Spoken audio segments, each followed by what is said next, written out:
សួស្តីប្រិយមិត្តទាំងអស់គ្នាថ្ងៃនេះខ្ញុំមកនិយាយរឿងខ្មោច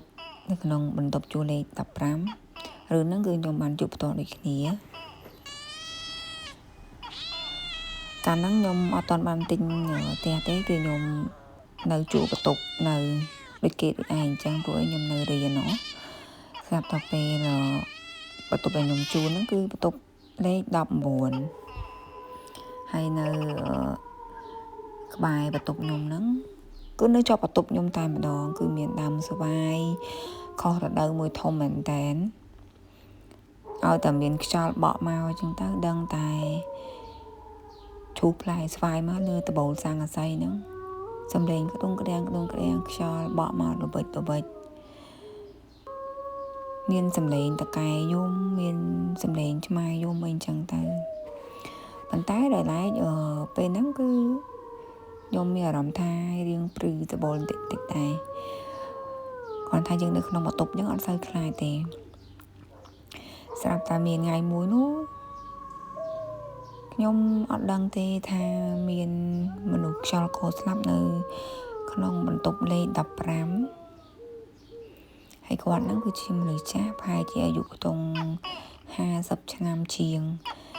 ហើយដោយឡែកពីមុនហ្នឹងគឺកូនស្រីរបស់គាត់ហ្នឹងគឺគាត់ជួលបន្ទប់ដែលខ្ញុំនៅរាល់ថ្ងៃហ្នឹងពីមុនហើយគាត់ធ្លាប់មកគេលេងនៅក្នុងបន្ទប់ហ្នឹងដែរស្រាប់តែថ្ងៃមួយខ្ញុំដេកយល់សព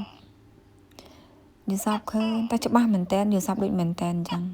ថាគាត់មករកកូនគាត់នៅបន្ទប់លេខ19ហ្នឹងខ្ញុំថាអត់ទេមីងបន្ទប់ហ្នឹងខ្ញុំជួលនៅតាអត់មានកូនមីងទេគាត់ថាអត់ទេបន្ទប់នេះបន្ទប់កូនគាត់តាគាត់ធ្លាប់មកញ៉ាំបាយនៅហ្នឹងគេនៅហ្នឹងអីចឹងណាហើយខ្ញុំថាចាំមីងនៅណាវិញគាត់ថាគាត់នៅបន្ទប់លេខ15នៅក្រោយហ្នឹងតាខ្ញុំថាអូចឹងខ្ញុំអត់ដែរដឹងទេមីងតែហើយគាត់ថាឥឡូវបាយមកខ្ញុំចូលបន្ទប់ឯងទេហើយទៅប៉ុន្តែខ្ញុំនៅលើដើមស្វាយខុសរដូវហ្នឹងប៉ុន្តែពេលដែរដាំបាយធ្វើមកហើយត្រូវដាក់ឲ្យខ្ញុំផងខ្ញុំថាមីងហើយផ្ទះមិញឯងបន្ទប់មិញឯងលេខ15មិនបានមកនៅអីលើដើមស្វាយហ្នឹងហ៎ខ្ញុំនិយាយតែប៉ុណ្ណឹងស្រាប់តែកន្លែងទៅបាត់គាត់ឆឹងប៉ុន្តែក្នុងយល់សពហ្នឹងដូចមែនតែអញ្ចឹងតែពេលស្អែកឡើងខ្ញុំបាននិយាយរឿងយល់សពហ្នឹងប្រាប់ទៅមីងម្ចាស់ផ្ទះខ្ញុំថាមីងខ្ញុំដេកយល់សពឃើញខ្ញុំប្រាប់គាត់តាមហ្នឹងអញ្ចឹងណាបងប្អូនដល់ពេលហើយមីងក៏គាត់ប្រាប់ថាបន្ទប់លេខ15ហ្នឹងមានគេខ្យល់កោស្លាប់តែខ្ញុំថាចាំមីងខ្ញុំអត់ដឹងអញ្ចឹងតាំងបានឲ្យដឹងបាយទៅរៀនបាត់ទៅធ្វើការបាត់ហ្នឹងខ្ញុំថាចាំបានប៉ុន្មានថ្ងៃគាត់ថាបាន7ថ្ងៃតថ្ងៃហ្នឹងហើយខ្ញុំថាមីងចាប់ហើយចឹងខ្ញុំនៅនឹងតែឯងផងដល់ពេលហើយខ្ញុំប្រាប់គាត់តាមហ្នឹងចឹងទៅតែខ្ញុំមិនហ៊ានខុសសន្យាបងប្អូនពេលខ្ញុំដាំបាយធ្វើម្ហូបចឹងទៅខ្ញុំក៏ដាក់ខ្សែនៃគាត់នៅក្រោមដើមស្វាយខុសរដូវហ្នឹងទៅប៉ុន្តែមានផឹកមួយនោះម៉ោង9ផឹកមេឆ្លាស់សុកហ្នឹងស្រាប់តែឆ្កែម្ចាស់ផ្ទះហ្នឹង6 7ក្បាលលេងមកឈរតម្រង់ជួរគ្នានៅមុខបន្ទប់ខ្ញុំបងប្អូនលូឡើងទៅហឹងហ្មងហើយទៅមេកំពុងតែបើកថ្ងៃសុកឯងស្រាប់តែអាងឹតមកកណាត់ធំដើមស្វាយខុសរដូវហ្នឹងហើយឆ្កែលូហើយនៅខ្យល់ត្រជាក់បក់មកសឹបពេលហ្នឹងខ្ញុំជាមួយហ្នឹងមិត្តភក្តិខ្ញុំម្នាក់ទៀតតែគាត់នៅជួបបន្ទប់ជាប់ខ្ញុំហ្នឹងគាត់មានកូនមានអីមានបងប្អូនគាត់មកលេងដែរនាំគ្នាខ្ញុំអត់ហ៊ាននៅបន្ទប់ខ្ញុំពេលហ្នឹងបងប្អូនគឺខ្ញុំត្រូវហត់មកបន្ទប់ពួកម៉ាក់ខ្ញុំដែរនៅជួជាប់ខ្ញុំហ្នឹងពួកខ្ញុំឈរនៅមុខបន្ទប់ហ្នឹងហើយឡើងរួញចូលគ្នាអស់លេងទាំងគាត់ទាំងខ្ញុំគឺឃើញឆ្កែហ្នឹងគឺលូឡើងថងហើយទៅបែរទៅខាងក្រោយហ្នឹងដែលឡែកនៅធំតាមមកកណាត់តាមស្វាយខុសរដូវហ្នឹងគឺមេអាងឹតឡើងស្រាប់ហ្មងណាហើយរឿងហ្នឹងបងប្អូនខ្ញុំជួបផ្ទាល់ហ្មងពេលហ្នឹងគឺស្ដាយមែនតើគឺមិនយល់សពទេបន្ទាប់ពីហ្នឹងមកទៀតតាមមួយផ្លែនេះប្រហែលជា5នាទីឆ្កែនឹងឈរលួយមេអាងឹតមកកណាត់ហ្នឹងប្រហែលជា5នាទីហ្នឹងក៏បាត់ទៅវិញដល់ពេលបាត់ទៅវិញខ្ញុំប្រាប់មីងម្ចាស់ផ្ទះទៀតខ្ញុំថាមីងអត់ស្រួលទេហើយមិនមែនតែខ្ញុំបើស្អាតនេះមិនមែនខ្ញុំយល់សពទេគឺបាត់ពេលខ្ញុំជាប់បន្ទប់គេឃើញដូចខ្ញុំដែរទាំងកូនគាត់ទាំងអីដូចខ្ញុំទាំងអស់អញ្ចឹងខ្ញុំថាអត់ស្រួលទេមីងខ្ញុំអត់ហ៊ាននៅទេបន្ទប់ហ្នឹងតែមីងថាអត់អីទេហែងនៅ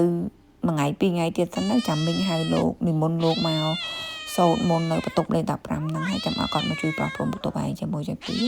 ខ្ញុំចាមួយគាត់តែខ្ញុំមកហ៊ានគេងបន្ទប់ហ្នឹងឯងបងប្អូនខ្ញុំគិតទៅគេងបន្ទប់ឲ្យបងប្អូនខ្ញុំនៅបឹងតវ៉ៃ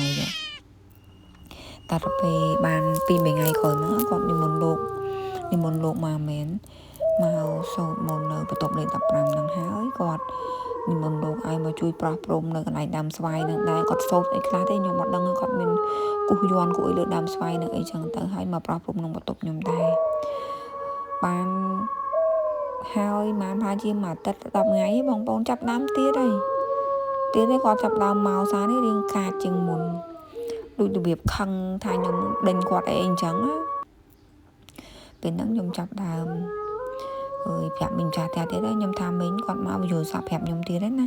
គាត់ថាសារហ្នឹងគាត់លែងនៅលើដើមស្វាយគាត់មកនៅក្នុងបន្ទប់មួយខ្ញុំហ្មងហើយខ្ញុំប្រាប់គាត់ថាខ្ញុំអត់ឲ្យនៅទេដល់ពេលហើយឆ្លោះគ្នាមួយខ្ញុំប្រាប់គាត់តាមហ្នឹងមីងថាអូយាយហ្នឹងខាចដល់ពេលចឹងទៅគាត់និមន្តសារនេះគ្រូម្ដងតែគ្រូហ្នឹងគាត់ធ្លាប់បួសជាលោកគាត់ធ្លាប់ធ្វើជាសក្តិលោកពីមុនមកដែរអញ្ចឹងណាត្រូវជាអ្នកចិត្តខាងគ្នាជាមួយនឹងគាត់ការពីមុនមកអញ្ចឹងតាគាត់នៅខាងលើខែតាកែវដល់អញ្ចឹងគាត់មកដល់គាត់សូត្រសារនេះគាត់ចង់និយាយថាលោកគាត់សូត្របែបផ្លូវធម៌អញ្ចឹងទៅអត់សូវរៀងខ្លាំងទេពួកគាត់ធ្វើបែបផ្លូវធម៌តែដល់ពេលគ្រូគាត់មកគាត់ដាក់ធម៌ខ្លាំងហ្មងសារនេះគាត់សូត្រដាក់ធម៌ខ្លាំងថាបងប្អូនអើយបាត់ឲ្យឆឹងបាត់រហូតអញ្ចឹងទៅខ្ញុំបានគ្រូនៅនឹងបានសុខសប្បាយឯធម្មតាអញ្ចឹងទៅគ្រាន់ថាលែងមានគាត់មកបញ្យល់សពឬឲ្យឃើញអីទៀតឯងបងប្អូនប៉ុន្តែគាត់នៅតែឲ្យខ្លាចអញ្ចឹងទៅដោយសារតែបន្ទប់ដែលខ្ញុំនៅហ្នឹងគឺនៅចុងគេហើយនៅខាងក្រោយហ្នឹងសុទ្ធតែដើមឈើធំពេលខ្លះក៏មានឆ្មាយំហើយតកែអីស្រែកអញ្ចឹងទៅពេលខ្លះខ្ញុំមកពីធ្វើការវិញម៉ោង8 9យប់អីចឹងណាបងប្អូនតកែតោងនៅមាត់ទ្វារបន្ទប់ខ្ញុំហ្នឹងក៏មានដែរបងប្អូនអើយស្អីក៏មានហើយនិយាយរួមទៅបងប្អូនដឹងហើយរសជាតិយើងអ្នកនៅតាមខេត្តដែរយើងមកជួលនៅភ្នំពេញអញ្ចឹងណាអាហ្នឹងរឿងមានតែប៉ុណ្្នឹងឯងបងប្អូនតែរឿងទាំងអស់គឺខ្ញុំសិតតែបានជួបផ្ទាល់ទាំងអស់អញ្ចឹងណាបងប្អូនអរគុណដែលបានចូលមកស្ដាប់នៅក្នុង channel របស់នាងខ្ញុំហើយកុំភ្លេចជួយចុចតាមដានបន្តទៀតផងព្រោះថាខ្ញុំនៅមានរឿងជាច្រើនទៀតដែលខ្ញុំជួបផ្ទាល់អញ្ចឹងយកមកនិយាយប្រាប់បងប្អូនស្ដាប់អញ្ចឹងណាបងប្អូនអញ្ចឹងខ្ញុំសូមអរគុណច្រើនបាយបាយជម្រាបលាបងប្អូនទាំងអស់គ្នាអរគុណច្រើន